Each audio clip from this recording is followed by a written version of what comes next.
Our top story tonight on Gravitas is about the Israeli Prime Minister Benjamin Netanyahu. He is under intense pressure. He is putting his position as Prime Minister at risk by trying to seal the Gaza ceasefire deal. After months of saying no to ceasefire, Netanyahu is finally close to sealing the deal, and in doing so, is at war with his own government. In fact, just a short while back, Israel's security cabinet approved a Gaza ceasefire and hostage release agreement. This follows last-minute conflicts with Hamas, delaying the vote by a day. Now, with disputes resolved and the cabinet's green light, a ceasefire in Gaza is one step closer. Or is it? Can this ceasefire deal endure the internal politics of the Israeli government? That is the big question at hand. You see, while the security cabinet has shown support, a government meeting is still needed for the final approval, and that meeting is supposed to take place later tonight. What happens when the deal doesn't pass government approval? We know now for sure that Netanyahu is facing a predicament within his own ranks. Let's just break it down for you. On Thursday, when the security cabinet was originally scheduled to vote, Netanyahu's office quickly accused Hamas of jeopardizing the latest ceasefire deal. This postponement created a bit of a crisis, making the celebrations surrounding the announcement of a ceasefire after 15 months of fighting seem premature. And then by Thursday evening, more questions over the future of the deal emerged. Itamar Ben-Gvir, Netanyahu's hardline national security minister, in fact announced that he would quit the government if it ratified the ceasefire deal in Gaza. He claimed that it would, quote-unquote, erase the achievements of the war, as it would mean release of Hamas and ceding of territory in Gaza.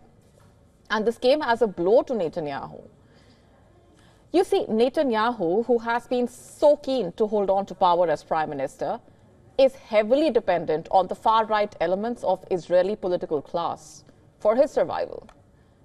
If Ben-Gvir quits, he puts Netanyahu's government in jeopardy. But Ben-Gvir is not the only one who has a problem with the Gaza deal.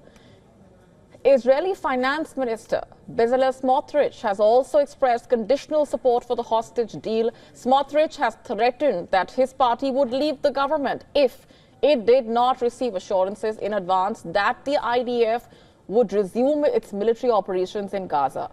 It's not clear if Smotrich would merely leave the government or actively attempt to topple it. But as it stands right now, there are two political irritants for Netanyahu inside his cabinet, and they are Ben-Gvir and Bezalel Smotrich. The men bring with them votes which allegedly shore up support for Netanyahu in the 120-seat Israeli parliament. Ben-Gvir's party commands 6 votes, while Finance Minister Smotrich's team is 7 strong. Neither of the men, by the way, are fans of ending the war in Gaza. They view a ceasefire and hostage deal as a sort of surrender to Hamas. Each has threatened to quit the government if it goes ahead. Ben-Gvir has even boasted of scuttling previous negotiations with such tactics.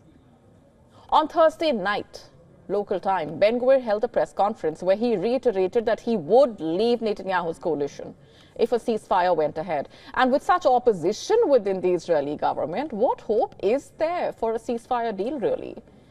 If Netanyahu, also facing pressure from the US and mediators, pushes for the deal despite opposition, would risk his own post as prime minister? You see, alienating right-wing politicians who could hold the key to his ongoing hold on the prime minister post might not have immediate consequences, but would seriously jeopardize him the next time there is an election. Ben-Gvir and Smotrich, along with other like-minded Israeli leaders, believe the relentless bombardment of Gaza needs to continue. In their view, that is the only way to, quote-unquote, crush Hamas. And they are ready to risk the lives of Israeli hostages, it seems, who are still in Hamas's captivity.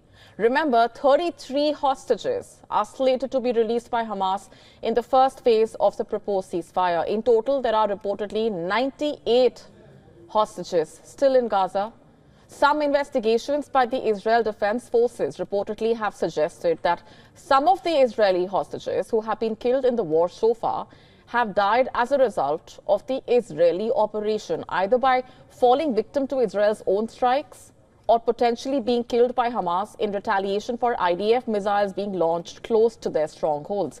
The calculation that Netanyahu needs to do right now, basically, is to see if this is a price he is willing to pay to appease those who prop him up. And that is a calculation that will likely continue late into tonight. Meanwhile, the clock is ticking on the deal, if any, to come into force on Sunday.